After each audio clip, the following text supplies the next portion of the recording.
Hang it on. It's still messed up. There you go.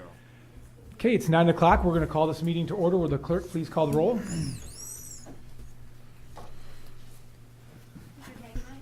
Here. Here. Here. Here. Here. Here. Here. Will Commissioner Mass lead us in prayer and Commissioner Nisley lead us in a pledge of allegiance, please? Heavenly Father, Lord, we come to you this morning asking for wisdom. We ask for your protection, your guidance today, Lord, in this meeting. We ask for your protection for everyone in this building and everyone in this county, Lord. We thank you that we are able to live in this county and that we are able to come together and do the business of the county for the residents of this county. Lord, I pray that you would be with our nation today, be with our military around the world. Lord, protect our soldiers. And Lord, I pray that you would give everyone in position of authority today in this country wisdom, protection, and guidance, Lord. And we thank you that we get to live in this land. We pray it in Jesus' name. Amen. Amen. I pledge allegiance to the flag of the United States of America and to the republic for which it stands, one nation, under God, indivisible, with liberty and justice for all. Okay, thank you everyone for coming out this morning. Do we have any additions to the agenda? Yes, Mr. Chairman, the Veteran Affairs Committee has been working on a minor change to their bylaws. They sent it to us about a month ago, but they had to make some revisions, so I'd like to add it to today's agenda, Veteran Affairs bylaws. Added under item 12? Additional items? Okay. With that, I'll move approval of the agenda with that addition. Support. Any discussion? Okay, seeing none, all those in favor say aye. Aye. All those opposed say nay. Motion carried. Brings us to our consideration of the draft minutes from the November 14th meeting, Committee of the Whole. I move to approve the draft minutes. Support. Any discussion? Okay, seeing none, all those in favor say aye. Aye. All those opposed say nay. Motion carried. Distribution and review of overnight travel requests, grant applications, budget amendments folder is up here. If anybody has any questions, please let one of us know. Department head updates. Are there any department heads who'd like to give an update this morning?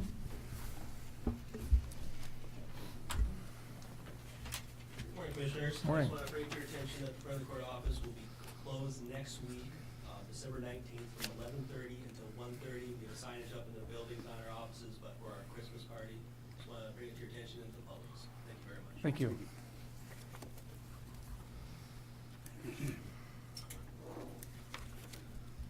Good morning.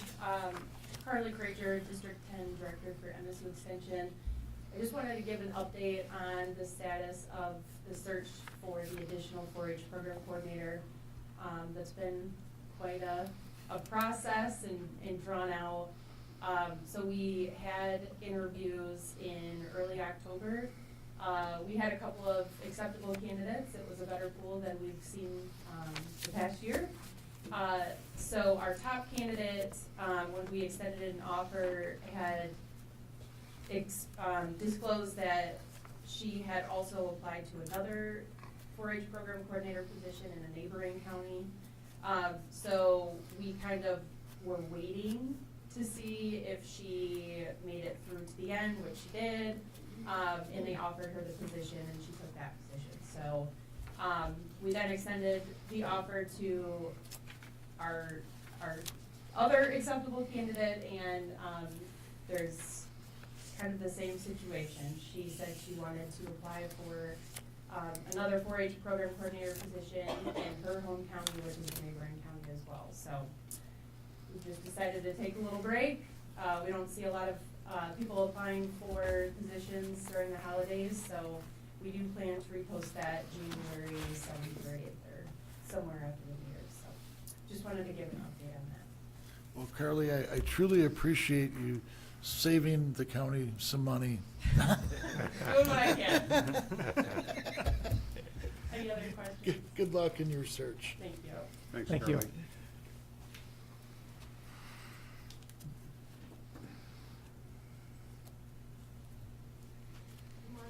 Morning. Update from the county clerk.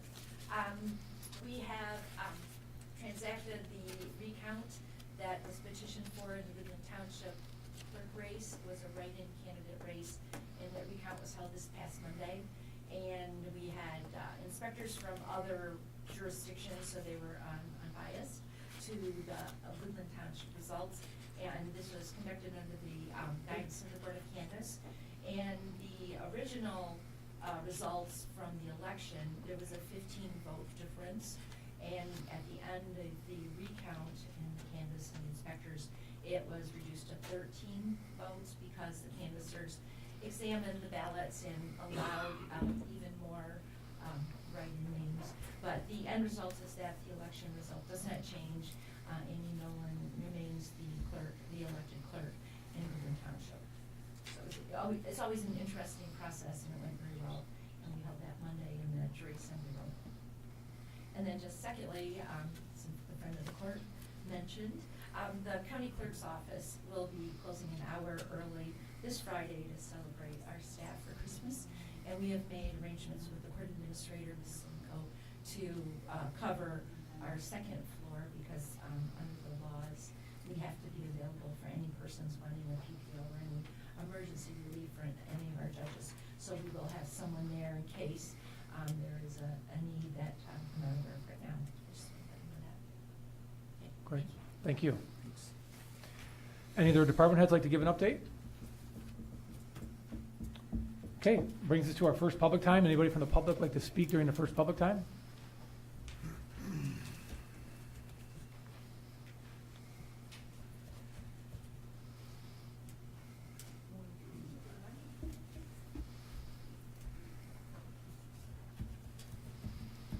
Good morning. I would like to again request that the letter from Mr. Nisley that was sent out to some of the constituents in the community be read into the minutes of this board. That interaction between him and Ms. Huff took place during an open meeting.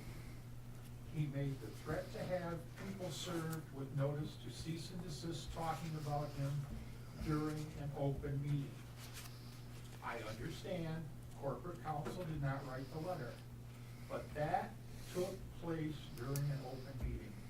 And it needs to be put in the record so the public knows it. I've also repeatedly asked that the board issue an apology to Ms. Huff and basically the rest of the county for letting somebody threaten a constituent. If you have a problem with them, you write a letter, you address it, you meet with them privately, whatever. But you don't do it from the chair, and you don't write a letter like that from a meeting. Also, I know this has fallen on deaf ears. The county has a liability problem. There were 2 deputies working at the sheriff's department for a number of years, and both of them, their certifications were no good. Which means every ticket that was written by a road deputy, every arrest that was made, every conviction, the minute they stepped on the stand and took the oath and said, "I do," their certifications were no good. And if you don't think it happens, Detroit just put 32 officers on desk duty because their certifications were no good. Everybody that was handled by these 2 officers can come back on the county.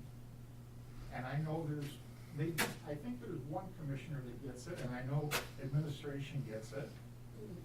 But I'm gonna keep coming back here because I'm entitled to my public time, as is everybody else in this county. And I've been told flat out, when you got somebody up here, you don't wanna hear what they have or don't believe in their stance, you just dismiss it and don't pay attention. But I'm going to come back every time I can make it. I'm going to take my 3 minutes, and I am watching. I hope the rest of the county is watching and paying attention.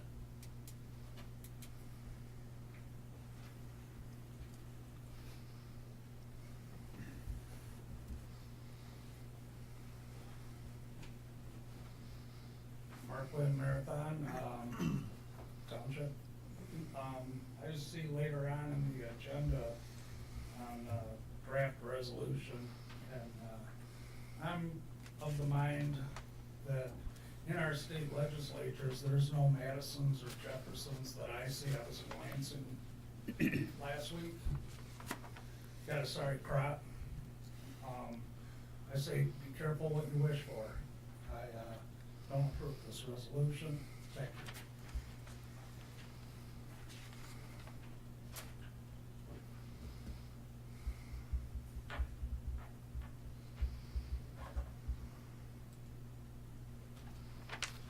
Carolyn, Marathon Township. I agree with Mark. I have some questions on convention of the states. I know Truman and I, Commissioner Mast and I have had many discussions about it. I hope that I hope you've really looked into, I mean, I think there needs to be a lot more discussion on it. I am in agreement on this one with my husband, that I agree. Who do we really have? The last 4 years, the 2 years, it was a Republican majority, and who stood up for us?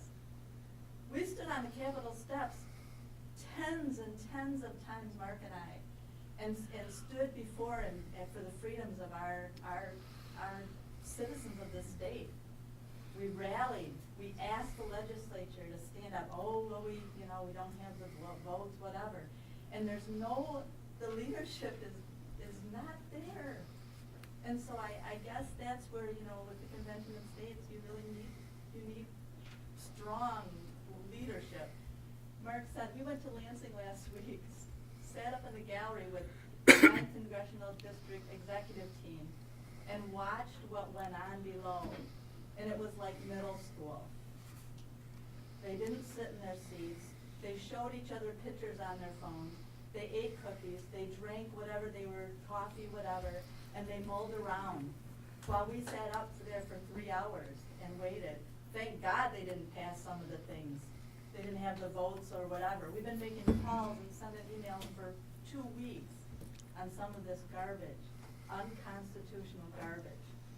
And again, it was just like, it was disgusting to sit up in that gallery and watch what went on below. And I did send a letter on the things that were voted yes on to my representative and said, okay, what's the money allocated for all those decisions that you voted yes on? Oh, there's no money. It didn't come out of our budget. You know where it's not out of our budget, it's out of my pocket. Because the things they voted on are things about insurance and the stoplights on the buses. Yeah, it's not coming out of their budget, it's coming out of my local budget, which means it's coming out of our pockets. And then the next question I have is the drain commissioner rules. I don't understand, I'm really hoping that you've really looked at all the changes there, because it's just interesting that there's now changes in the rules when we are gonna have a new drain commissioner. So I really hope that those have been looked at. Thank you. Anyone else from the public like to speak during the first public time? Okay, we're going to close the first public time. Brings us to item number 1, MSU Extensions, request to approve the revised annual renewal memorandum of agreement with MSU Extension in the amount of $103,140. I'll move it. I'll support. Any discussion? Seeing none, all those in favor say aye. Aye. All those opposed say nay. Motion carried. Thank you.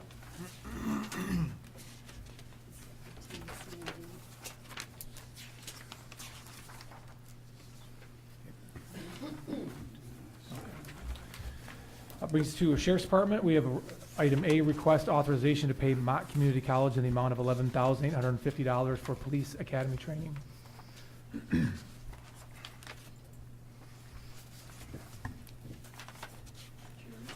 Yes. Here we go. So when it comes to 2B, we're currently looking at this one. There's a disagreement on whether it was passed to properties and doesn't need to be listed as agenda items. So when it comes to Sheriff's Department right now, we're only prepared to address A and C. We should know within about 10 or 15 minutes if you need to address B or not. Okay.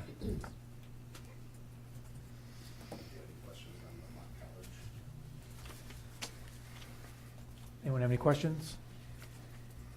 This is just a pass-through. Michigan Works provided us the funding for these two candidates in the academy right now. That money was deposited back in August. The funds are due, so it's a line item that we have established, and it's not comes to the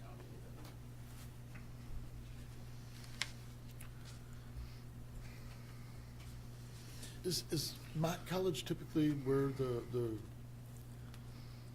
police officers would go to There's school? several academies throughout the state. Mott's the closest one to our geographical location, so that's who we typically use as Mott. Okay. The academy's actually in Fenton. I'll move it. Support. Any discussion? Seeing none, all those in favor say aye. Aye. All those opposed say nay. Motion carried.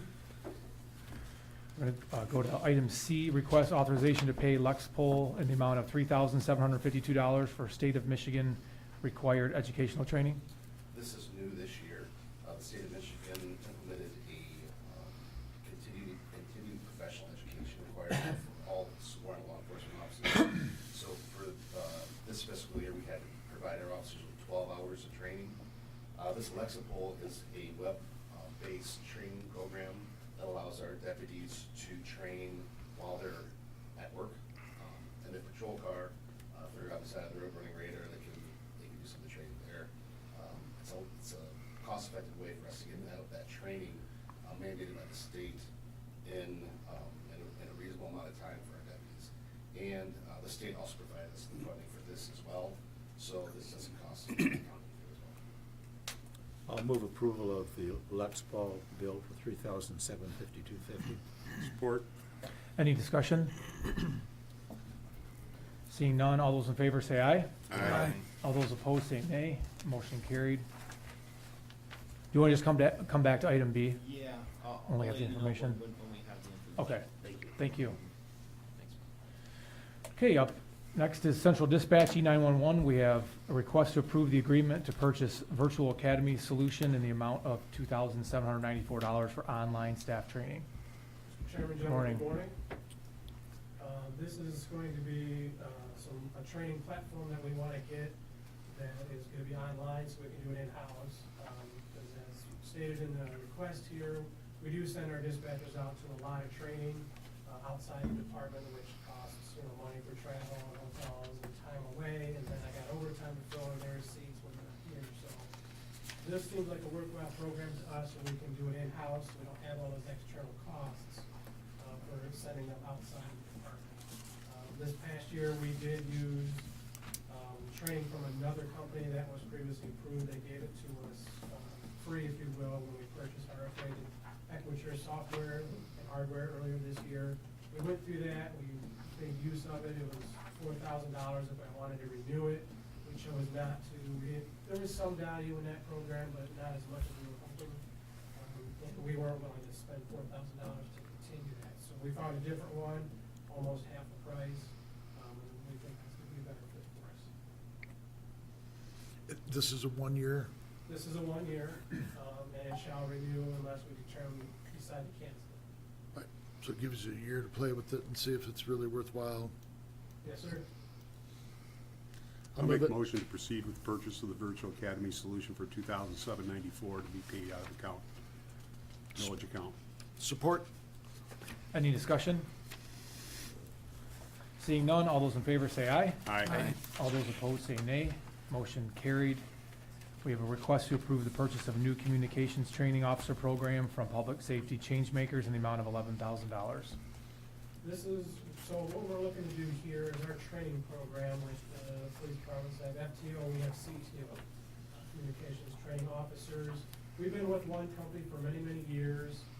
It's not a terrible system that we've been using, but we're finding that we're not having as much success with our trainees in the current system we're using because it's very heavy on paperwork and time consuming for training officers. So they're spending what we feel is an inordinate amount of time figuring out paperwork versus working with that new hire, training them and getting them to be a success and stay long term. So with that, we're also having trouble getting them through it. So the way that system, the current system is set up, is if somebody's struggling in a certain area, you document it, but then you move on.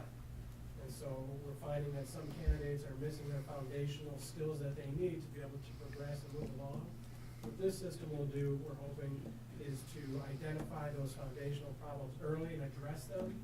And if they can't seem to get past that foundational aspect, then we may need to look to say, we'll help you be successful somewhere else, and then we look for a new candidate. So this way we save time and hopefully dollars on candidates who may not be able to do the job. And that's what we're hoping to do here, and then it's gonna reduce the amount of paperwork the training officers have to go through, so they can spend more time with that training, getting them to where they need to be a success for our place.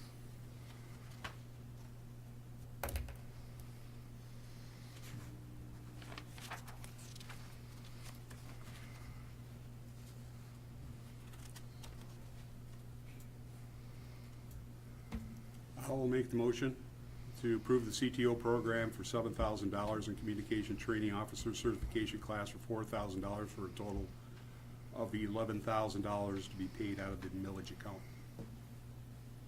Support. Any discussion? Just a quick question. So this one we got here, the CTO program, this is for like, say, new dispatchers versus that other one we just voted on was for like continuing education? Is that the difference? Okay, thank you. Any further discussion? Seeing none, all those in favor say aye. Aye. All those opposed say nay. Motion carried. Thank you. Thanks, Jeff.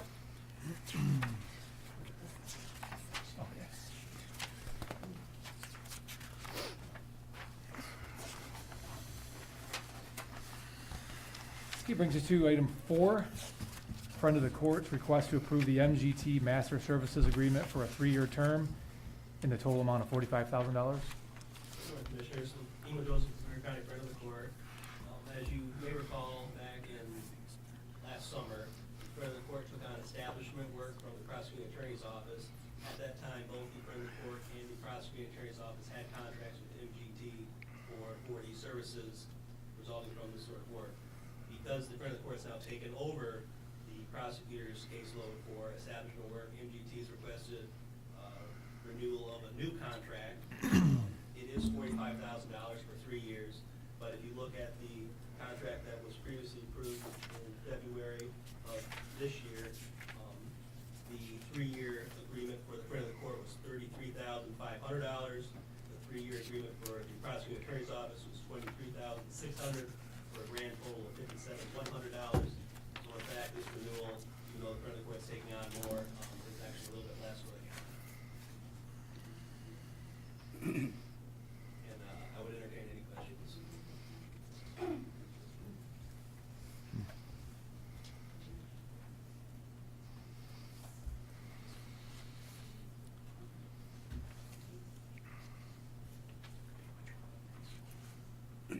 The contract that you said was signed in February, or was Yes. passed in February? Yes. Is that alongside this one? No, so this new contract would supersede that Okay, previous contract. okay. That's good.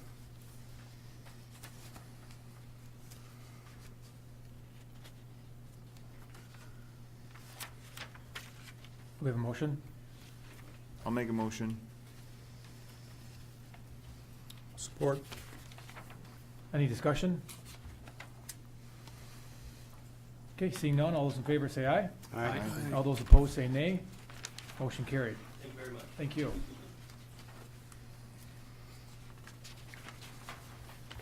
Item number 5, from my understanding, has been referred to next week's full board. You need a motion to refer. it. Okay. I'll make a motion to refer item number 5 to next week's full board. Support. Any discussion on that motion? Okay, seeing none, all those in favor say aye. Aye. All those opposed say nay. Motion carried. To the chair? Yes. So when we go back to Sheriff, agenda item B. Sure. 2B, we're going to withdraw that. So we have request authorization to pay Motorola Solutions in the amount of $6,400.60 Yes. to purchase in-car camera system. Yes, that was already included in a motion that was passed back on October the 24th for a full board. So there was a miscommunication. So we don't need to take any action? Nope. Okay. It's already to You take made care a of. motion today, I wasn't here, but you would need to rescind that. We did not make Okay. a motion. Yep, no motion. Okay. No, yeah, All right, it- very good. Thank you for clarification. Brings us to item number 6, drains. We have a request to receive and accept the updated rules of the Lapeer County Drain Commissioner and adopt the updated fee schedule. Good morning. The rules haven't been changed since 1990. This is updating both the clause to present day needs for Lapeer County so that the drain office can evaluate properties that are being built to better understand the drainage effect of each property that is built. So, Joe, why now? I mean, you got a couple weeks left. This hasn't been done Well- since 1990. Yep. So- And I've been working with an engineering firm for a couple of years at piecing it together so that it's similar to other counties and covering what we're needing. And my push on my job is trying to do all I can till December 31st. And then it's up to the next one. So, has the going to be new drain commissioner, has he looked at this? Have you guys talked about it? No? Okay. And it's something he can address. I would like to make a motion that we table this until the new drain commissioner brings it to this board. If it hasn't been done since 1990, I don't see why we can't wait another month. Joe, will this, if we update it, will it make the new drain commissioner's job easier? Because he's got a heck of a lot to learn. Yeah, it'll give him rules he can stand by to go investigate and evaluate your plats, your subdivisions going in, commercial sites, so that they're built with proper drainage, studying what it's going to do to the rest of the drain. So much has been built, including right now, being built on the drains. Right, you were at the last Mayfield meeting, and that was a hot button discussion. And so this gives the county backing for the drain office to get out there and evaluate. Cost factors on it, there are some fee schedules. That's adjustable by whoever is the drain commissioner. The actual cost effect, whatever it's costing to do, if you gotta call a lawyer in, you gotta call the engineers in to evaluate, those actual costs to evaluate would be given to those entities requesting. So that you're not tied to just the fee that's presented.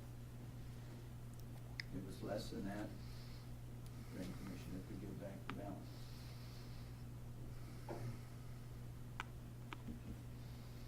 When's the last time these fees were adjusted? Fee schedule? 1990. Been that long? It's, In fact, the last 5 or 6 years, when I've had a commercial site call, the recommendation from me is you need to check on Oakland County's method of water runoff. But you have to go back to their old records because they've updated them. And we're only able to give them the old style for recommendation for drainage.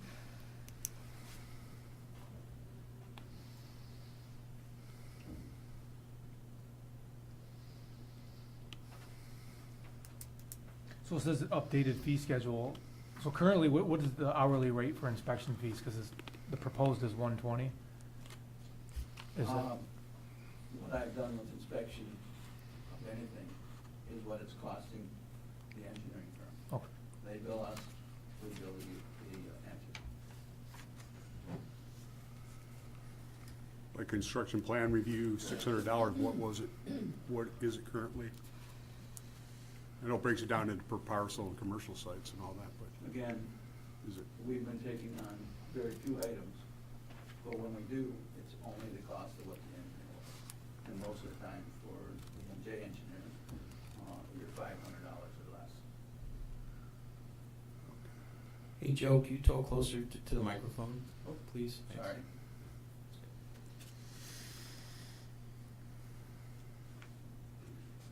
I just don't see the urgency of it. I think, like I say, we let the new drain commissioner review it, and if he wants to bring it to us in January, that's fine. I mean, but I think we should give him the opportunity to at least look at it. What do you mean? Well, at least it's on the table so that you can Sure. get with him and work on it. I'll support Brian's motion to defer this till January. Any discussion on motion? Basically waiting till January? That's your motion? My motion was to wait until the new drain commissioner brings it to the board, not a specific date, because, you know, as soon as he gets in here, he can look at it and do what he needs to do. I mean, it'll be his office, he can run it the way he wants. I mean, Yes, and this is adjustable to whoever's there. Okay, any further discussion? Seeing none, all those in favor say aye. Aye. All those opposed say nay. Motion carried. I would like to make a and comment. Joe, don't get me wrong, because I do appreciate the work that you've put into it and whatever. I just, like I said, we're so close now, I think we should wait for him, that's all. I really want to commend Joe Suma for the work he's done as a drain commissioner. He's dedicated himself tremendous amounts of time over the last number of years doing this. And this is a good example. This is really tedious stuff that I'm sure he and his staff didn't find it particularly fascinating, but they worked hard on it. Frankly, I'm disappointed the new drain commissioner isn't here. He needs to delve, like Commissioner Zender is saying, he needs to delve into all these issues and make sure he's comfortable with it, and he can advocate back to this commission what ought to be done. He really needs to pick that up and go with it. Well, and we have had a couple of meetings with him to go over the different projects that are heading into next year, stuff that's wrapping up, trying to break him into what is there at the office. Yep, and that's commendable, but this is a whole package of fairly detailed rules that he Yep. needs to get deeply into. And that's why I asked if it would make his job easier. Right. The whole office is much easier than when I walked in. I walked in and the county didn't even recognize that it was a department of the county. We had nothing on the computer at all. And we didn't have the ability to have a recording if somebody called the main line. So we moved upgraded to several pages now online with you guys helping to get that accomplished. So I'm glad to see where we're at. There's a ways to go, this included. And hopefully we can move forward. And young commissioner coming in a couple weeks. Thank you all. Thank you for Thank everything, you. Joe. Thank you, Joe. Have a good day. Okay, brings us to item number 7, mental health. Request to approve the purchase of carpeting in the amount of $2,980 for the lower level of the Rich Building for the relocation of the Children's Department. I'll move it. I'll support. Commissioner Mast. Any discussion? Seeing none, all those in favor say aye. Aye. All those opposed say nay. Motion carried. Brings us to item number 8, equalization, to request to approve the amended 2024 Lapeer County apportionment report. I'll move it. Support. Any discussion? Seeing none, all those in favor say aye. Aye. All those opposed say nay. Motion carried. We have item number 9, request to adopt the draft resolution in support for the Convention of States.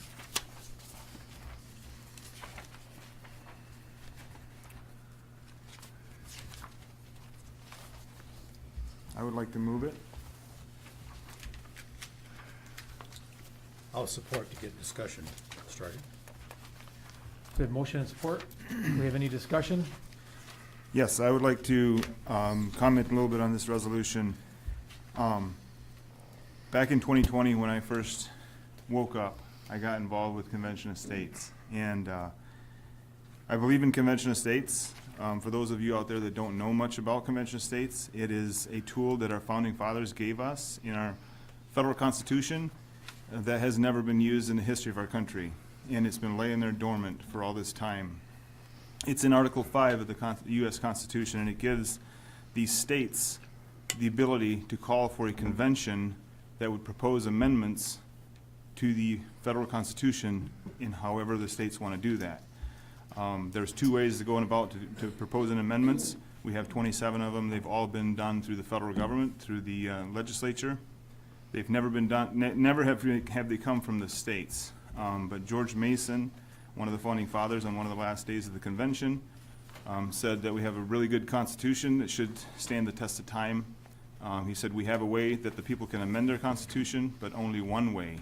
And he said that way is through the federal government. He said we need another way that we can have the people call for amendments to the Constitution bypassing the federal government. So they put in the second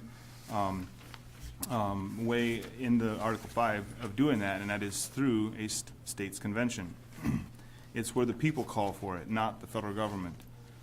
So we need 34 states to pass a resolution calling for this amendment. Once we get 34 states to pass that resolution, we then goes to convention, and once they have a convention, they propose amendments, and it's strictly limited to the resolutions that all these states pass. And that resolution that the states are proposing is a call for term limits on federal officials and congressmen, not just the congressmen, but also the federal officials that are in the agencies behind the scenes that are making all the rules. They need to be term limited too. Fiscal responsibility, meaning a balanced budget for the federal government. That's what this resolution that these states are passing is calling for, and also it's term limits, fiscal responsibility, and government overreach. So basically shrinking the federal government back to where it used to be and should be to this day. So those are the resolution that is being proposed to these states to pass, and that is the scope of what they have to, the amendments have to be within that scope. If they're outside of that scope, then the states can withdraw their commissioners that are at the convention and put new ones in. They'll stay within that scope. Once that convention happens and they take resolutions come out of that convention, it goes back to the states to ratify. It takes 38 states to say yes, we want this amendment to our Constitution. It only takes 13 states to say no, this is a bad amendment, we don't want it. So it's a very high bar to get to, and it should be. It is. This organization's been going since 2013. It's taken a long time. We've gotten 20 states that have passed these resolutions. We need 34 states to do it. It's taken a long time, and it should take a long time, and that's exactly what our founding fathers envisioned, a process that is very hard and takes a long time. Nothing should happen quickly because they understood that the winds of passion can change. What was important a year ago, 2 years from now might not be so important anymore. So they wanted a slow process that by the time this happens, it has been thought through thoroughly, and the people of the United States know what they're doing and know what they're talking about and know what they want so that they get their best outcome. So that is why I am in favor of this Convention of States to happen. The reason this resolution is here is because the Convention of States grassroots people are going to local municipalities, and they are asking the local municipalities to pass these resolutions, asking our state legislatures to call for this convention. It's interesting that our founding fathers gave our state legislatures the most authority in our country. Our state legislatures are the only ones that can call for amendments to the U.S. Constitution, can ratify them, and make it law of the land. Even when the federal Congress proposes amendments, it still has to come back to the states, and the state legislatures have to vote on it to approve it. So the state legislatures are the most powerful legislatures in our country, and they should be. They're the closest to us. They have 2-year terms, and we can access them very, very easily and very readily. So that's why the founders gave them the most authority to be able to do these things. So this is why I'm in support of this. There is a lot of people out there that say, well, the unknown, we don't know what this is going to look like when this convention happens. It could get out of control. It could run away. And I get that. There's no guarantees in life. But I will say that I'm more afraid of a runaway federal government than I am of a runaway convention. There is so many mechanisms to this convention and the structure and the process of this convention, how it works, that would safeguard it becoming a runaway free-for-all and we come out with something we don't want. So I'm very confident in this. I know our founding fathers were, and I am too, so that's why I introduced this resolution, and I am hoping that this board will approve it, that will send a message to our state legislatures saying, asking them to support this. And I do know that every legislature and representative that we have in this county supports this convention of states too. So I appreciate that, but this is just another voice saying, please bring this to pass. So. Any further discussion? Yes. Commissioner Mast has done a very accurate job of explaining a fairly complex issue. Historically, as he's indicated, amendments have only gone through Congress initially. We all know what Congress is like. At the moment, those of us that are conservatives are relatively pleased we got a tiny majority in the two houses. That's not going to be a permanent situation. The political tides change. We're going to be back to a Pelosi-Schumer kind of a Congress. If we, the people, are going to have any chance to have some conservative policies inserted in the Constitution, the only way it's ever going to happen is through a convention of the states. Now, we can disagree on the exact terms and whatnot, but as Chairman or Commissioner Mast has indicated, it's a very complex process.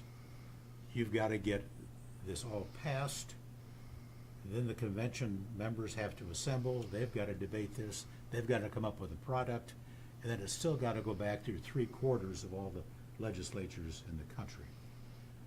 So frankly, it's a long shot. I mean, I'm supportive of it, but this has been on the table a long time, speaking generally across the country.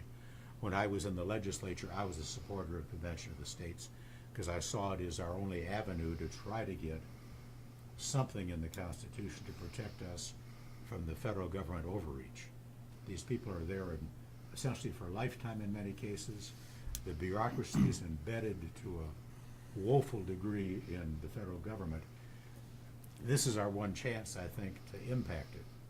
Now, I'm going to be obviously supportive of the resolution, but I don't want to be Pollyanna. It's a tough sled in Lansing. I mean, virtually every Democrat's opposed to it, and not all Republicans are in favor, so it's a tough sled to get the necessary majority. But anyway, I think it's a good concept. All we're doing is expressing our opinion. The decision's going to be made among the 50 state legislatures, not by us, but I think it's always helpful to put our word in if we feel it'd be helpful. Any further discussion? I agree also, like, for all the reasons you brought up, and we had these discussions, Truman, I thank you for shedding that light on me. I do support this for all the reasons you brought up and all the reasons Gary brought up. I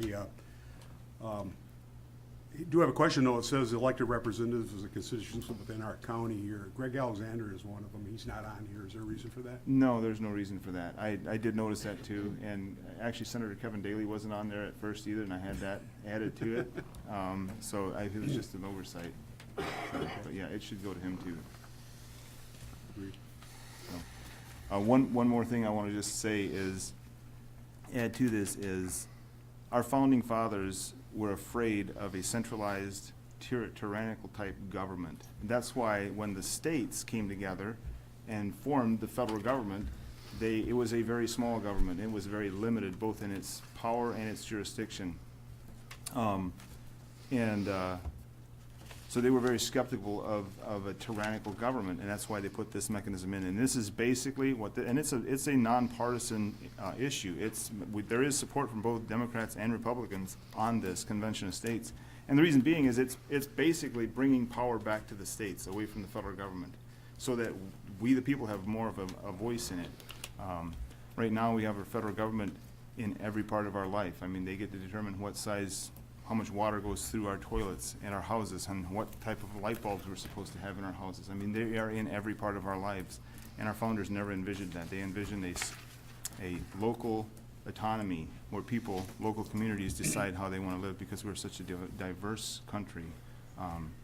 But anyways, I I guess you guys always know I support this, so. I will stop Once, talking. once this passes the legislature, how does it remain in effect? I mean, the legislatures change every 2 years, so if there's 34 states that have voted to approve this, and I've heard that number before, does it ever expire? No. No, it does not expire, as long as there's momentum for it and there's traction. I mean, the only way it would expire is if you can't get any more states to approve it. Right. But yeah, once a state passes this resolution, I guess they can undo it if the legislature brings it up and votes against it, then they can undo it. But as long as that doesn't happen, it stays in effect. The Convention of States group has several videos online on YouTube where they've gone through mock convention, going through this process. It's pretty interesting, and if you want to know more about it, I'd look up those videos. There's also an author, Mark Levin, that wrote a book a number of years ago called The Liberty Amendments that talks about this. So if you're unsure about this and want to know more about it, I'd look that stuff up online or read that book. It's pretty informative. I read the book, it's a great book. Mark Levin. And also for all the people out there that are interested, conventionstates.com, you can sign a petition that goes right to your state legislature asking for this. So there is petitions out there for people to sign if they would like. Any further discussion? Seeing none, will the clerk call the roll? Commissioner Mass? Yes. Commissioner Hamilton? Yes. Commissioner Hageman? Yes. Commissioner Howell? Yes. Commissioner Zender? Yes. Commissioner Fennessy? Yes. Chairman Coleman? Yes. Motion carried. Thank you, Commissioner Mass, for explanation. And Commissioner Howell. Brings us to item number 10, Administration and Finance. Item A, request authorization to pay the Kelly firm for Corporation Counsel legal services for the months of October and November 2024. I'll move it. Support. Any discussion on item A?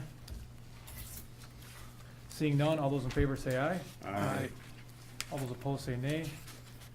Motion carried. Item B, request authorization to pay Schiffman Fournier for labor council services through November 30th, 2024. I'll move it.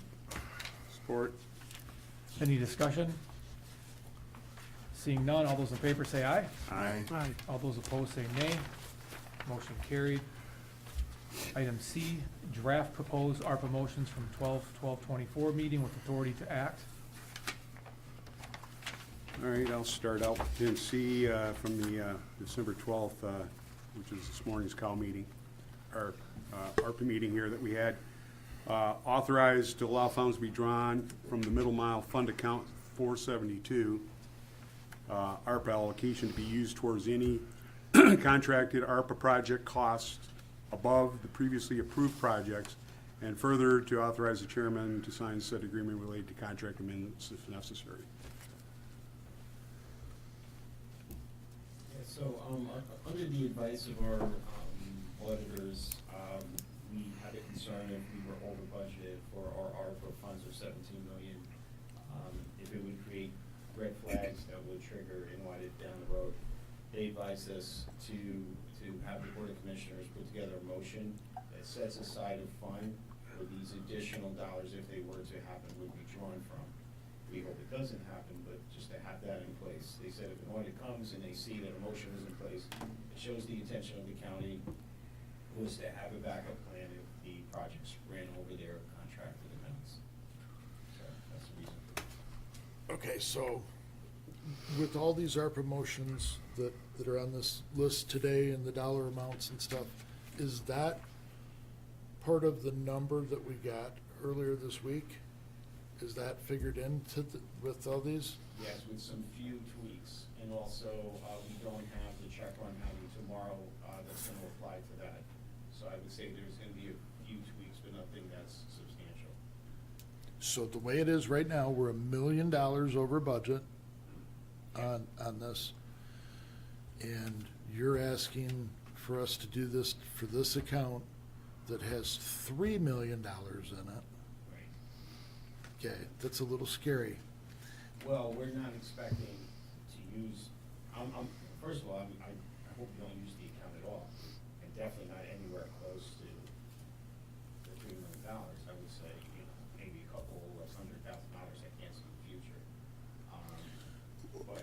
Okay, I guess where do you come up with that number? Because when I look at this, Yeah. we have 600,000 in contingencies. We have the other 400,000 is spoken for. Yeah. So are you magically hoping that these projects that we have going are gonna come in under budget by $1 million? No, so Or- it's a great question. So if you look at the contingencies that are built in, they total $1 million. So contingencies have to. 600,000. Well, that's what I told you on the phone yesterday, as far as the hardcore ones that I'm concerned about. But overall, if you look at the total, you have, under that report, you have 244,000, 685,000, 182,000. That's like nearly $1 million. So my concern is, I don't think it's gonna happen, like this is a hypothetical, but if we can't qualify stuff for those contingencies, there's $1 million that didn't get spent, or a portion of it. So that's why the auditor said, regardless of how comfortable you feel, get a motion in place that shows if you do end up putting in the contingencies, and you do end up going over with the contingencies, then you have a fail-safe, another account, you're showing the facts that you want to draw from. And also, there's another issue that came up in the meeting, which I have to give an update on, I'll wait for Jackie to do this off today. I believe there is an incorrect number in this run that I picked up this morning, so I need to get back to you on that and the rest of the board. Well, I again, and like say, I'm concerned about being $1 million over budget. And I've never seen a construction project of any size come in under budget. It just usually doesn't happen that way. Usually they're over budget. So if we're projecting being over $1 million, I'm really concerned that this runaway train gets to $2 or $3 million. I'm not concerned about that. I mean, and I'm not, that's your place to be concerned about that. I just feel we have so many checks and balances in place. We have administration, building and grounds that are overseeing these projects, along with the contractors that are on the ground, and then the board of commissioners. So we're gonna be like monitoring these projects as they're going along. I don't see us all of a sudden one day like at a point where we're $1 million over. I mean, if we see the projects getting close, we're gonna step in and stop the spending, so we're not over. Remember, the point of this motion is more to just be kind of like a backup plan in case an audit was done and the auditors come in and they say, which would be from the U.S. Treasury Department, which is not always the most competent. If they came in and said, we're looking at your contracts, and you went over, according to them, they're gonna be wrong, but let's say we went over like $100,000. The auditors are saying, our auditors are saying, that we should just show we had an intention as a board, as a county, that if there was an overage, we had another way of covering it. So this is kind of like, if you feel this is an overreaction, I don't necessarily like disagree with you, that would be your call, but that's why I requested this. Right, and again, my concern is that we're projected to be over $1 million. Potentially. I would like to see some of the stuff trimmed up. Like the historic courthouse, $300,000, additional expense in windows that they were just gonna repair what was necessary versus redo all the windows. If we're that far over budget, let's back that out for now. And then at the end, if it's not that way, but once you sign the contract, they're gonna hold you to it. They're not gonna wanna change $300,000 of it. Right. So that's where my concern is. Okay. So as far as changing the contracts, we can't change the contracts as far as the substance of the contracts until, like, next year. We can make changes next year, according to the ARPA rules. We have to have them signed. We have one more full board meeting, so we don't have time to go back to the law firms to make changes. They were already done. Right, They were, right, so the I 300,000 one, Right. you know, the miscommunication or whatever happened with John and Jillian, they had already done the work. Right. So that one we can fix. I don't disagree with that one, because that was a unique situation, yes. I'm just saying, I just know you're talking in general of all the contracts, and like at this point, but No, we do no. have the power next year as a board to say, on this contract, we're putting a halt, or we have that right under the ARPA rules, and even as a county, to say, even though Torzuski Park is X amount of dollars, we want to do a stop right at this number, and we can do that, you can do that. I guess I don't see how you can do that once you sign a contract with the you know, essentially builder. He's gonna wanna hold you to that contract. Yeah, but he won't hold you to the contingencies. I mean, the contingencies there is a buffer that you have control over as a customer. Yeah, no, I understand that, but, you know, it's always those situations that you get into where you have to spend this money because, you know, you didn't realize this is a sinkhole. Sure. And now it's gonna cost more. Yeah.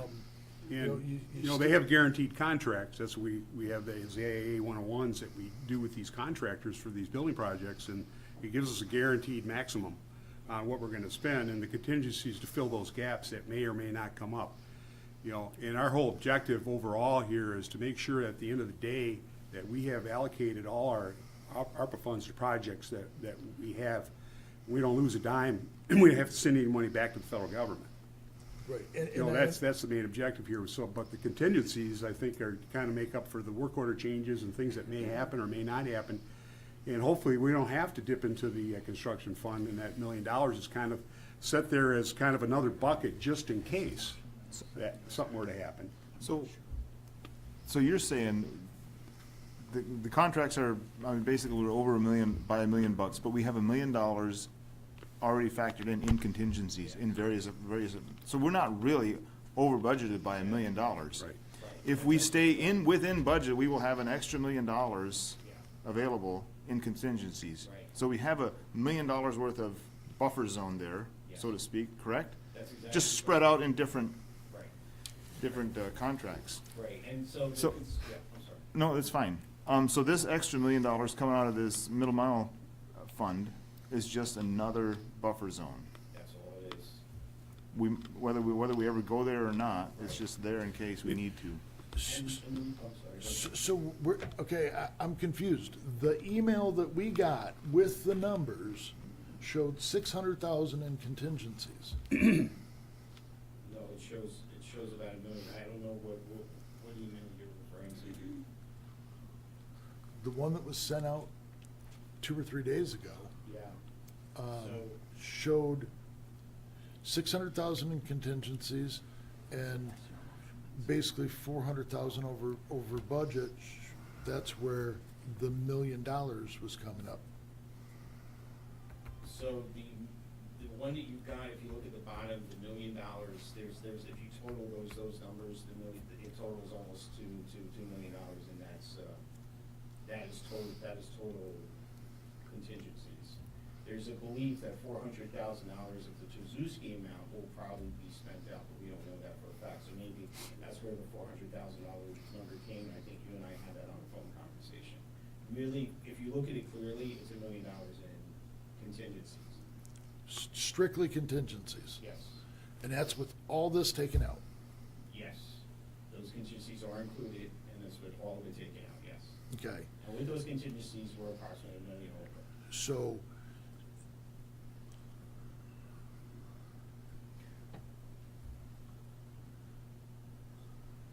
okay. I mean, that's fine if that's what it is. I just don't want to go into this being $1 million already over budget. You know, I understand the 600,000 in contingencies, but a good chance some of that's going to get used. I mean, Sure, it's sure. something. Oh, yeah, for sure. Um, With You know- all the, like, moving forward, some, all these four, like, major projects. Yeah. So, you know, my thought is if we were already, you know, with the 600,000 in contingencies, we're already $1 million over budget, then let's trim some of this to get this down, and we had the work done to save that 300,000. And if we didn't have to do that right now, you know, and then if there's money left at the end of the day, then we'll spend it. As far as the historic courthouse and trimming the 300,000, I've taken a neutral stance on that, and, you know, that's up to you as a board to decide if you wanna go back to that contracted amount. I hear what you're saying, but as far as those contingencies, remember too, as we start stepping into those contingencies, you guys have to approve all those dollars. So.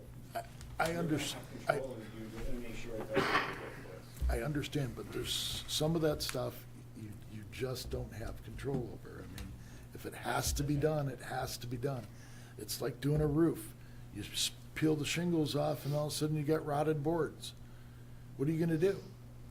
It's not like you can go, oh, well, we're just not gonna spend that money, put the shingles over the rotted wood. You Which can't is do essentially what we've been doing for 20 years. And I, you know, with the courthouse, you know, the value in doing the windows, and I don't, you know, can we save $300,000 and do it this way and cheapen it here, cheapen it there, and it's just, I mean, there's value in doing it right. Essentially, that's why it costs more. And I'm not saying it's, you know, the best decision, but at some point we have to go, okay, you know, we're not gonna fix these problems by throwing pennies, you know, not pennies, but fractions of money when we should just, you know, fix the whole thing instead of patching it up. And the contingency money is more of, you know, basically most of the contracts have a 10% contingency, right? Yeah. So if none of the contractors come back and say, hey, this happened, you know, we need more, you know, we need additional cost, we'll be right on, we won't have to pay another dollar over budget. If every project goes over the 10% contingency, it's $1 million. So the contingency is just if the project goes over budget. And it's only allowed to go over budget by 10%, Right, correct? yeah, Okay. yeah, 10%, and there's one contract, which is the story, the courthouse, which has a smaller percentage, I think it's like 1.5. And I think what we need to focus on too is that we have this money and that we can't, I don't wanna just spend the ARPA money and like, you know, we're not gonna spend any of the county's money. We need to join it together. I mean, think about when you're doing a project, you need funds. You know, it's an investment. You know, I don't think it's out of, you know, ordinary to call on the county's general fund or wherever the money's gonna come from, the middle mile project, to lump in with what the ARPA money to do it right and get it done. Cause we need to figure out what we're gonna do going forward, because we've not done a good job over the last 20 years in taking care of our buildings, and that's why we're here. So, I mean, I don't know if that, I don't think it's an issue. I mean, I think sitting in the meetings, understanding most of these motions are just in case if there's money left over. If a contractor bails on this project and we lose, you know, this project. Yeah, Well, it's our best guess under, you know, the due diligence that's been done to make sure that, you know, the contingency is gonna be enough to cover any unexpected costs. Of course, there's gonna be those situations, like you find a sinkhole, you know, and you're gonna have to do some Well, sort of abatement on okay, that. I do feel better about it that we have $1 million in contingencies, not 600,000. Right. That's not the way it looked to me. Right, and then if the contingency, like with Trudewski, if there's $200,000 left over in contingency after the project's complete, that's why we went to corporate council to get the language right, so we could take and reallocate that money to other projects, because it was very tedious and very confusing with the rules that were given to us in the ARPA. You know, that's the rules that they gave us, they keep on moving the goalposts on that. Right. And we just want to make sure that we were able to spend all the ARPA money. And is there a chance that we may have to maybe down the road dip into a little bit of that construction fund money? There is always that possibility. We're hoping that that doesn't happen. I think we kind of covered our bases pretty much with the way we've done set up the ARPA funds and the I mean, allocations. Where did the construction money come from in the first place? DTR. So it's there to use, I mean, that was right? before. It's not there to save, you know, for a rainy day. I mean, we have another fund for that. I mean, Right. so, Came for delinquent tax, and Dan Right. put that in there when Jackie A. was here, back when we were talking about the middle mile. That was before us, right. when Quentin was here. And I agree. I mean, I just don't want to burn through that $3 million because Sure. we have increased our cost greatly. Right. You know, in the last several years, you know, payroll, everything else has gone way up. And, you know, we've added positions as well. So, you know, I just want to make sure we have some buffer, that's all. I'm on the same page with you, Brian. And just to be clear too, none of these are contractual obligations. These are just in cases, you know. No, the rest of them are all Right. fine, okay? It's just, you know, tying this $3 million fund to this, and like I say, I just want to make sure the train doesn't run away, that's all. So, you know, don't want this to look like the, you know, Harris campaign. I'm gonna support Kevin's motion. Sorry, Commissioner Nisley's. Any further discussion? Yeah, I just want to ask one more question about the historic courthouse. If we were to take that $300,000 away from that, and then we ended up under budget or not spending all of our contingencies, that $300,000 would then go back to the feds? Yes.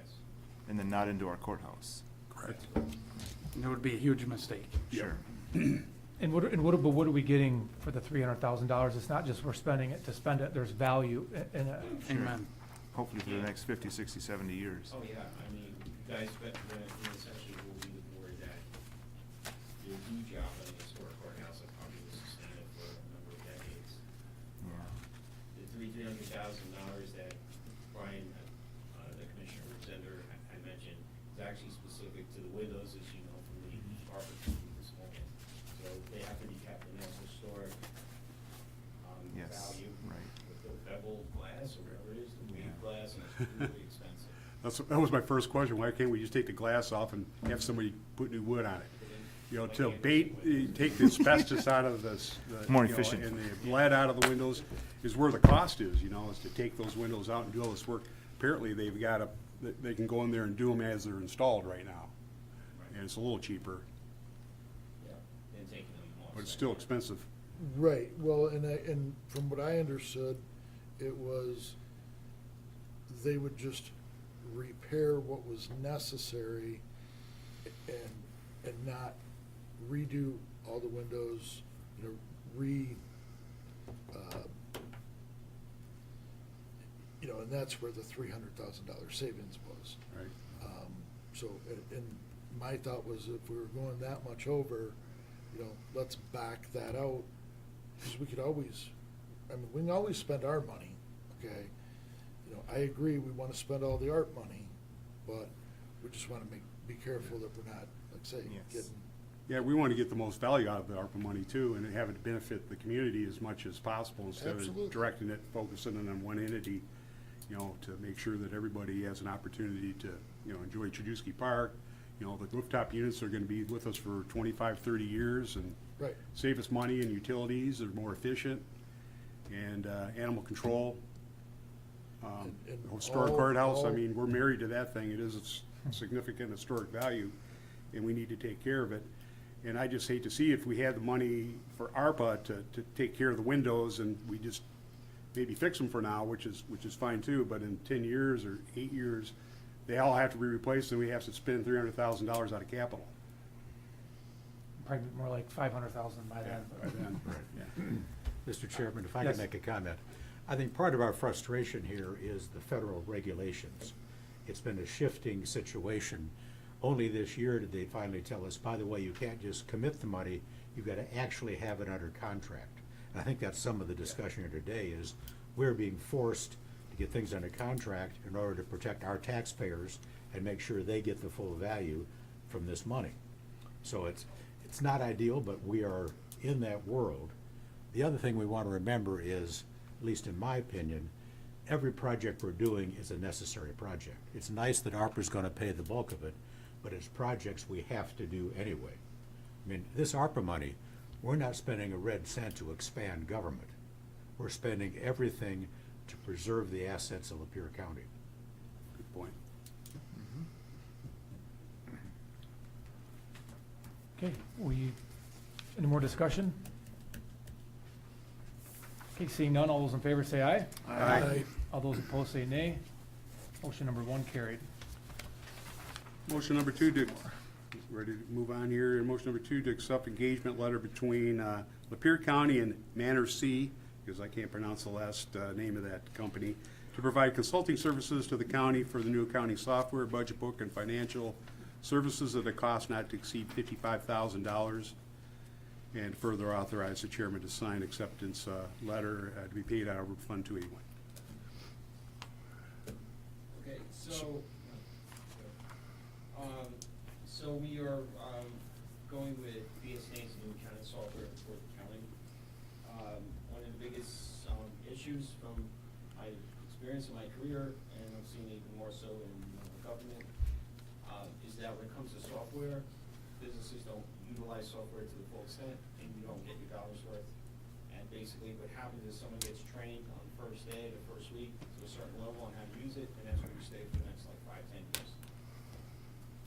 I thought it was it's essential for the county to get the full use of BSNA, which will also help us with cost cutting in the future if we have to remove positions, and we're more computerized than we are initially with the system.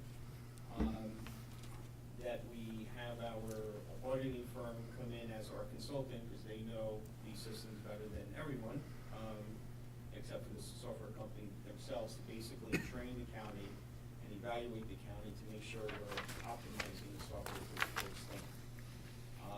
Also,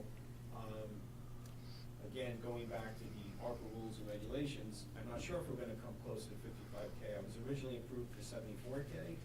I reduced that to 55K after doing an analysis on where I think this cost is gonna go.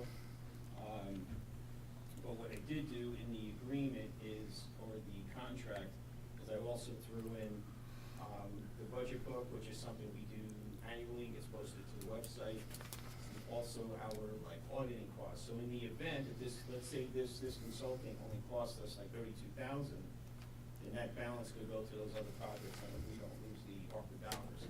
Because remember too, when it comes to the ARPA dollars, if you contract something for something specific, and that contract does not cover, I mean, that the cost does not cover that full contract, forget about the overall picture of the county when it comes to ARPA. Those dollars from that contract has to go back to the government. So I gotta make sure each contract is fully covered, so we don't have to give money back.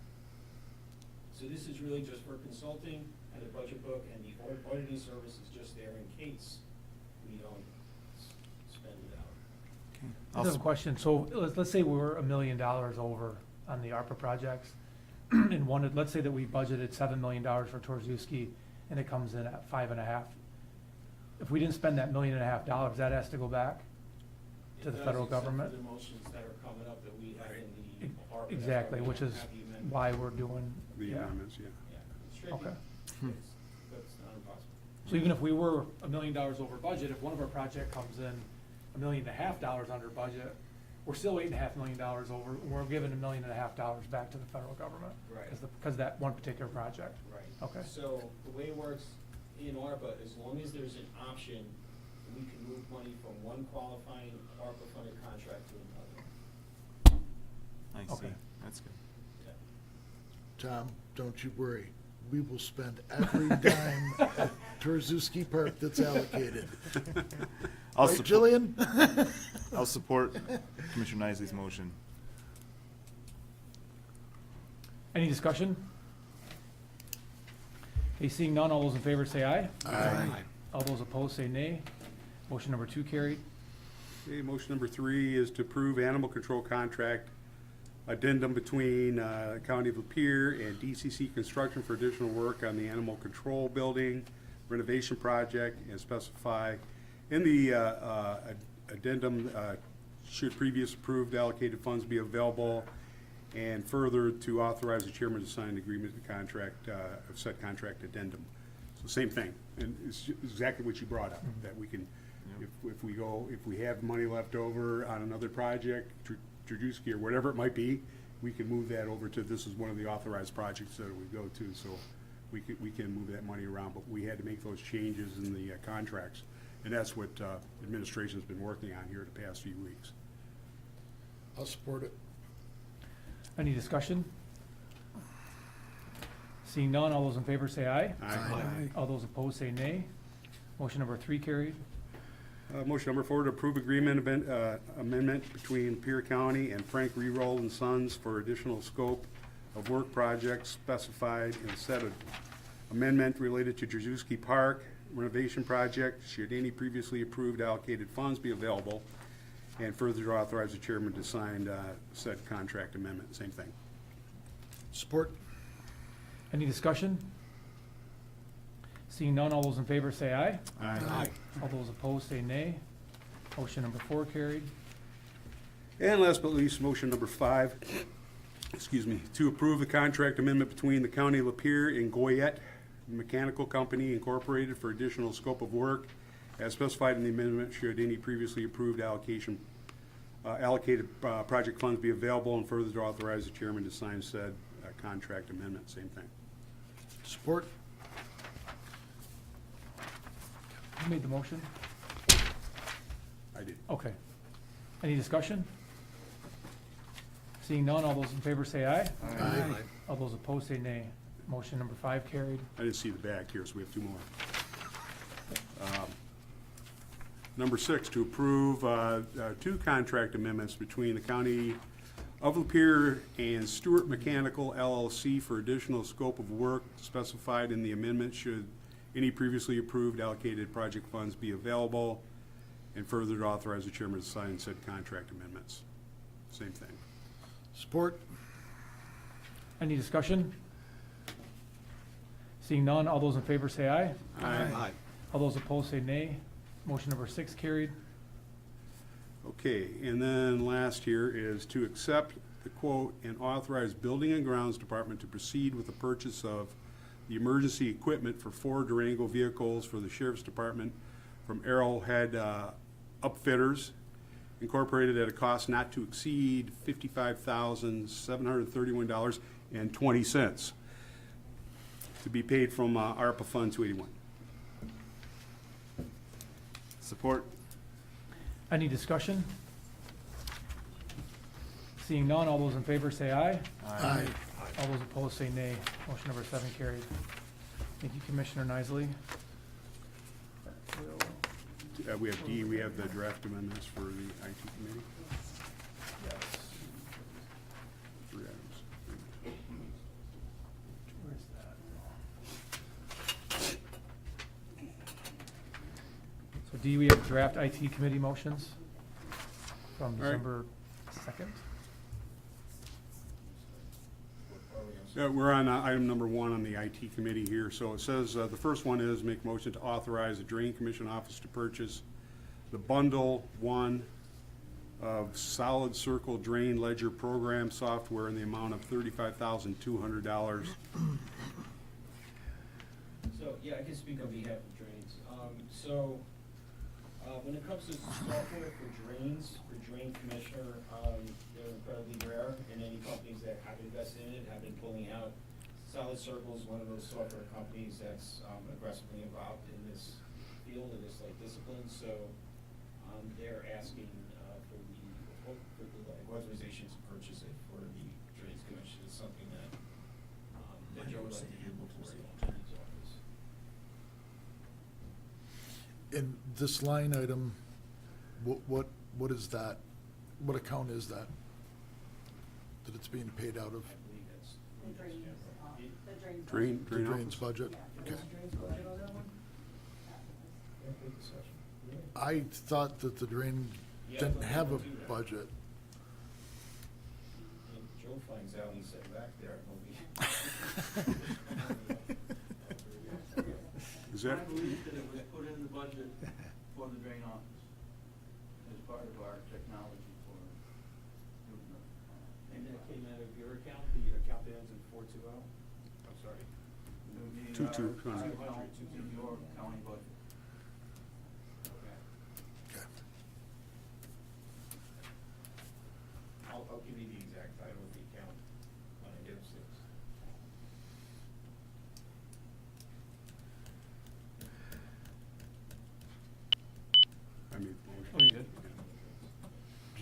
support on that still? Yes. I'll support it.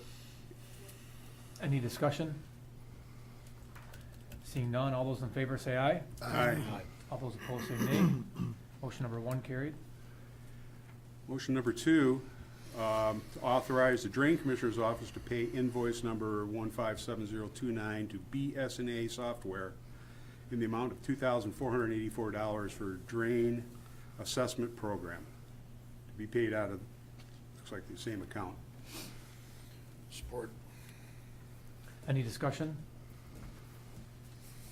Seeing none, all those in favor say aye. Aye. All those opposed say nay. Motion number 2 carried. And then to accept, motion number 3, motion to accept the bid from BSNA for the new accounting software in the amount of $170,000 to be paid from the previously allocated ARPA fund authorization motion 219-2024 from the June 27th, 2024 regular board meeting, to be paid from ARPA fund, and further to authorize the county administrator to pay the annual subscription portion and any cost of living increases for a period of 5 years, and further to authorize the chairman to sign said agreement, reviewed by corporate counsel. So, this is our BSNA contract, to provide a new cloud-based software for the entire county. The total contract is for $265,000. However, the treasurer, she's paying for $101,000 of that. She's paying for the modules that are related to her department and property assessments and property tax and so on. So our portion is $164,000, plus there's an allowance in the contract that's built in that they can spend up to $5,000 for their travel expenses. So that's why I'm asking for approval on the $170 and approval to sign the contract. And that's for 5 years worth of service, correct? No. This is 1 year. Well, no. So this is for the implementation, the conversion, and for 1 year. So for the subscriptions for 1 year. So the total on the subscriptions that will run from year to year is this. Just give me a minute. It's $120,000 a year. This is subscription going forward after, starting in 2027. And of that amount, $80,500 belongs to the treasurer. That's not a cheap subscription. What we're doing now isn't cheap at all either. Yes, so what are we paying, is it Bartley? What are we paying a year to him? So it's difficult to come up with the exact number because his invoices involve his IT direction that he gives to the county and also the software. Our total numbers that we pay to him per month ranges anywhere from $11,000 to $116,000 or $17,000 a month. $100,000 a month? I'm sorry. Wow, okay. Oh. A lot of numbers since last 11,000 to 17,000. I mean, I say it would be Oh, BSA less, is or right there. Awesome software. Yeah, Everybody it that has it loves it. But I'll Sounds support cheaper. that. Your numbers are accurate, Yeah, yeah. the 5-year thing, Brian was just saying that they guarantee not to do anything beyond the cost of living for the first 5 years on the subscription. Okay. I had a question. It says in their cost of living increases, is that like a loose term? Who determines what a cost of living increase is? They will off the CGI. Okay. For that particular year. Okay, Well, the preceding year, right? For the coming year. So right. preceding. Just want to make sure they have a Yeah. benchmark to go off of. Right, yeah, not an arbitrary cost. Exactly. Did you need the treasurer's portion also included in that motion? Or not? You could do that, I mean, that's, I think it should be in there. and yeah. Probably would make it way clearer. Yeah. 101,000. So we got it. 101,690. You have the treasurer's number in front of you? Yeah, up on the ARPA packet. Okay. Yeah, it's $101,690. And the counties is 160, don't have that number here. I have 164,965.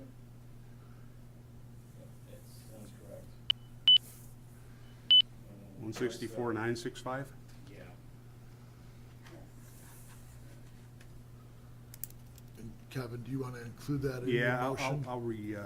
so to accept the BSNA contract for the new contract account, software in the amount of, I guess we'd have to add those two together, so it'd be 200 and, wait a second. Break them down, so yeah, so 164,965 paid for by the county, and, through ARPA funds, and then, the 101,690 paid for by the treasurer. Did you want to keep that at 170 as, or do you want 164? I want to keep it at 170, Okay. just as in case Okay. there's a figure Okay, or some so- percentage or something. Right. that gets At applied. 170, and then treasurer pays Oh. 101,690. I'll support his amendment to his motion. Sorry, Any Teresa. discussion? Okay, seeing none, all those in favor say aye. Aye. All those opposed say nay. Motion number 3 carried. Just one thing, Jackie did confirm that the software for drains comes from the general fund. Okay. I thought that number looked familiar. It's not the drains. Thank you. Okay, brings us to additional item 12. We have a VA amended bylaws and name. Yes, I think everybody was provided with a copy in their box. It's a very simplistic amendment. The committee would like to change their name from the Veteran Affairs Committee to the Veteran Services Committee. There's been some confusion over the years because our initials are VA Veterans Affairs, and we have really nothing to do with the Veterans Administration, which frankly doesn't always have a good reputation among veterans. So they felt that Veteran Services would more clearly imply what we're really doing, which is to be the counselors and the go-between between veterans in need and whatever agency they need to be connected to. So the only change is if we approve this, it becomes the Veteran Services Committee. Are you moving it? Is that your I'm motion? moving approval. Support. See motion and support, any discussion? Okay, seeing none, all those in favor say aye. Aye. All those opposed say nay. Motion number 12 carried. Thank you, Commissioner Howell. Okay, that brings us to our second public time. Is there anybody from the public who would like to speak?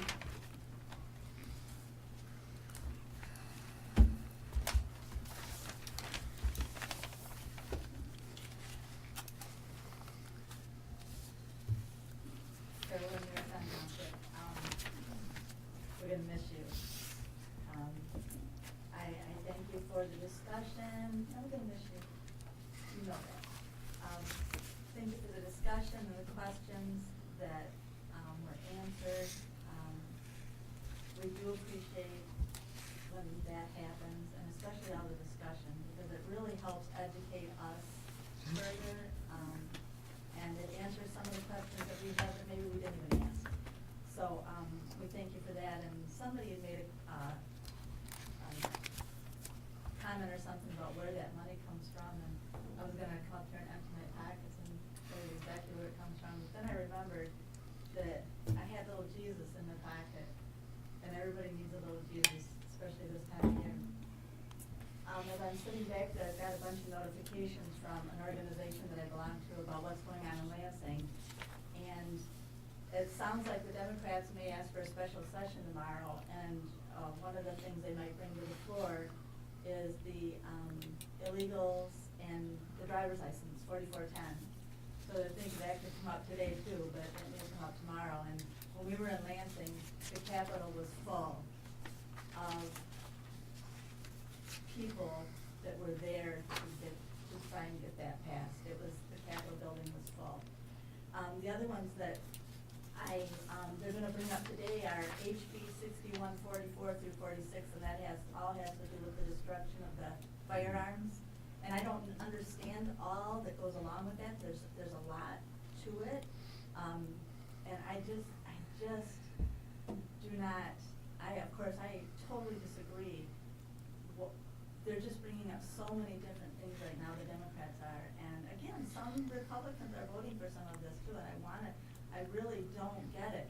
But they're taking our freedoms away, and then people will say, well, it's unconstitutional, don't worry about it, there's gonna be a lawsuit. I'm tired of lawsuits. You know, this needs to stop, and if they do pass them through, it needs to be, overturned.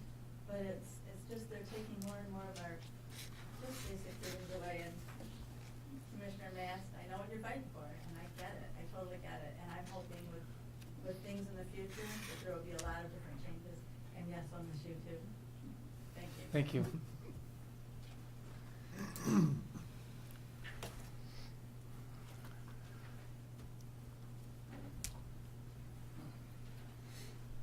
Mark Wayne Marathon, I respect all your votes on the convention of states. It's something, but we haven't cleaned up Lapeer County. We haven't cleaned up the state of Michigan yet. We need a convention of counties. Our state government is way out of control. We need a part-time legislature. I'd like to see a resolution come out of this body and all the counties. I think Florida does it in 10 weeks. They're 3 times our population. Some of the stuff they're trying to cram down our throats is ridiculous. I've heard you guys say 100 times up here, well, they're sending us the money. If we don't vote for it, it goes back to the state. We need to cut this state government by 50%, probably the federal government at least 50%. I'm cautiously optimistic with Elon and Vivek taking charge. It needs to happen in this county, it needs to happen in our state big time. Our state budgets have exploded over the last, I think pre-COVID we were at around 50 billion. Now I don't even know, it's ridiculous. And we don't get much for our money, I guarantee you that. I'd like to know how many people they had a thing, how many people in the federal government are working from home. I'd like to know how many state employees are working from home. I'd like to know how many county employees we got working from wherever. We keep spending money on software and technology because things are gonna get faster, cheaper, better. I don't buy it. I'd say 50% would be a good start to eliminate a lot of this stuff. And there is no ARPA money. There's no such thing as ARPA money. It's our money, comes out of my wallet. I'm tired of it. Thank you. Anyone else from the public like to speak during the second public time? Okay, we're going to close the second public time. Brings us to commissioner reports. Commissioner Hamilton, you want to go first? Well, Democrats in Lansing are making one last hurrah at destroying our state and turning it into California. I don't know how we stop it. The only thing I can think of is trying to repeal the stuff in 2 years by getting rid of the trifecta in Lansing and getting Republicans back in those spots and taking back the state Senate and try to reverse this stuff. We had a big turnout this year for the elections for Trump and Republicans overall. We need that same big wave to happen here in Michigan for our top offices. So you don't like what the Democrats are doing right now, in 2 years, get out there and knock on doors for good Republican candidates and let's get them across the finish line, take the state back from all the craziness. It's really all we can do at this point. Our hands are kind of tied, unfortunately, and they are pushing through some just the ridiculous stuff. You should go and look at, if you haven't paid attention, you should. Some of those costs are coming down to our level. One of them they want to push is, I don't know if it's passed or if it's going to, but they want to send everybody that has a registered vehicle an additional bill for $100 for registration on top of what you already paid to renew your vehicle. I have 3 vehicles in my house. It's going to cost me $300 extra if that passes. Just one person, $300.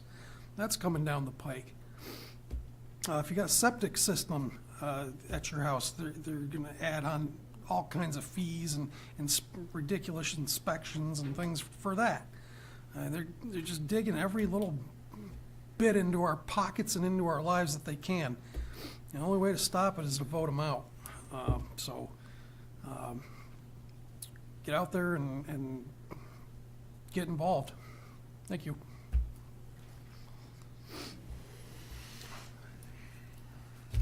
Well, not that what our opinions are make a whole lot of difference, but it sure is weird how villages and townships and counties, when the election happens and there's change, when the people take their respective positions, why is the president 20-some days after all the rest?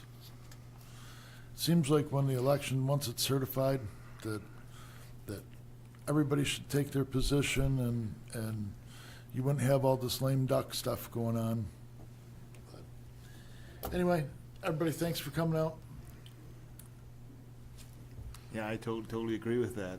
Why wait until January? But I guess that's how it's written in our Constitution. So I guess we need an amendment to change that, hopefully through Convention of States. Anyways, no, I don't really have much to say today. Appreciate everyone being here, and I do appreciate the discussion on a lot of these topics. I think it is informative and sheds light on things and makes things less clear than mud, right? If everybody doesn't come back next week, I wish everyone here a Merry Christmas and Happy New Year, and remember the reason for the season. I just want to say we're glad to see everyone continue to ask questions. People that come to our meetings constantly, they're always asking questions, which is great. We need to have people involved. I'd like to see more people involved at the local level. And just because this last election may have went your way, doesn't mean that, we've won. It's just a battle and an ongoing war. And so we need to continue to vote. And as we've discussed over the last few meetings, we had a record turnout in voting, which our goal, next election should be more than what we had this past election. So continuing to get people involved in the political process and voting and having your voice heard is extremely important. And I just I challenge somebody this Christmas to forgive somebody that you have bitterness with. So it's a time for family and just being appreciative for everything you've been blessed with, because we're all blessed. Even though a lot of us are, have our struggles, whether they be financial, mental, physical, we're all blessed. So that's all I have to say. Thank you for coming out. Commissioner next to me here has been blessed with having to wear a tie today that I'm sure is paining him very much right now as he sits between two MSU alumni here, and he's gotten the wrath. I don't know if anybody's noticed that, but take note. Lame duck should be illegal. Honestly, I mean, it's just crazy what's going on with the Bolsheviks in Lansing and what they're trying to shove down our throats right now. It's appalling. If I think Commissioner Hamilton said, if you haven't seen it, get online and go to Rescue Michigan and look at these bills that they're trying to push through. The onerous gun bills, they're taking more of our Second Amendment rights away. This woke ideology and this DEI stuff has gone off the hinge. They're passing legislation now. I think it passed yesterday. It's going to probably get signed into law to try to undermine our community and our board of directors at library boards right now, to take away their power and give it to the administrator, because they know that these people are fed up with some of the garbage going on in these little institutions here, that we have the ability, we've had made some significant changes here in our community here, and I'm proud of us for having done that. We did that with the library. It took a little time, but now they're going to try to undermine us and centralize the authority and take it right to Lansing. These gun bills, they're all unconstitutional. I don't know what kind of recourse we have. We shouldn't be fighting this stuff. But every time we turn around, it's that the driver's licenses for illegals, everything is just crazy. 2026 is going to be a big year, probably just as big as this election season was here, if we want to take Michigan back, because Michigan has gone left to California and New York, and it's really depressing. You know, at the national level here, you know, we're still $36.3 trillion in debt. You know, the federal budget deficit is $2.2 trillion, and the interest on the debt in '24 is estimated to be about $1.2 trillion as we print $1 trillion every 100 days from the Treasury. Hopefully, the Doge people there, Vivek Ramaswamy and Elon Musk, are going to be able to get in there and trim at least $1 trillion to $2 trillion. I think that could easily be done. You know, a federal workforce that, if you take out janitorial and security services, a federal workforce that works, 1% of them work in offices. We're paying billions and hundreds of billions of dollars on these buildings that are sitting vacant for heat, air conditioning, property taxes, everything else that we pay on these federal buildings, and they're not occupied because everybody's working from home. You really think they're working at home? I doubt that very much. I think we could probably eliminate 50% of them overnight and not even notice it. But we'll save the taxpayers tons of money, trillions. So that's pretty much all I have to say. I don't think you're going to be here next week, so this is Tom's last meeting. I want to say thank you. It's been a pleasure serving with you for the last couple of years, and I wish you the best of luck, and I hope you stick around and come and see us every now and then. I will. And I'll be right there. I know Bill and Truman will be back next week, but I just want to wish everybody a Merry Christmas, and we'll have an opportunity to do that again next week too. Thank you. Yeah, I want to echo what you said about Tom. Tom, it's been an absolute pleasure serving with you. I think you run great meetings, and whoever the next chairman is definitely has big shoes to fill, and I really do believe that. And then the following, it has nothing to do with the county, but I'm going to say it anyways. Last week I lost my grandmother, and I realized that I'm pretty blessed to be 28 years old and have my first major loss in my life. But I mention this because we are in the season of Jesus' birth. And last week when I was one of the 6 pallbearers for my grandmother, and when we lifted that casket into the hearse, I felt this unbelievable sense of peace that I have never felt before in my life. And all I can say is, if you do not know Jesus as your Lord and Savior, the time is now. The peace, the love that he has for you is unmatched. And that's all that I have to say. Amen. Preach it. Amen. I'm going to sound pretty mundane after that, and that I commend my friend on his sincere belief and his urging the rest of us. First, I want to read just a few events so that people know that we as commissioners are not idle between meetings. Immediately after the last meeting, almost all the commission went to Harmony House, which works with the mentally challenged folks in Lapeer County, a wonderful organization. We partook in their Thanksgiving dinner over there. On the 22nd, I was at WMPC reporting on county activities. I know Commissioner Hagedorn has occasionally done that as well. WMPC is a blessing in our community and gives an avenue for news to get out that otherwise may not find its way to the light of day. On the 2nd, I was in Frankenmuth. It was a presentation for new commissioners. I went anyway because I found it extremely valuable to connect with the commissioners in the other Thumb area counties, and I was able to network a great deal. But I want to commend Commissioner-elect Wise. He came early and he stayed late, and he participated in everything to get up to speed as a new commissioner. And of course, we were at the courthouse gala on Thursday of last week. Very successful operation, and the volunteers that work on that deserve a lot of credit in our community. I also attended the Deerfield Township swearing in. That was mandatory since my wife was sworn in as a township trustee. But the good news for Deerfield is we elected a new supervisor, a new treasurer, a new trustee. We now have a unanimously conservative board up there. And lastly, the Veteran Affairs that we touched on briefly today on the bylaw amendments. Our 2 newest appointees that we collectively appointed, Leal Saunders and Rob Evoy, were both in attendance, on top of things, very engaged. We've had challenges on that committee.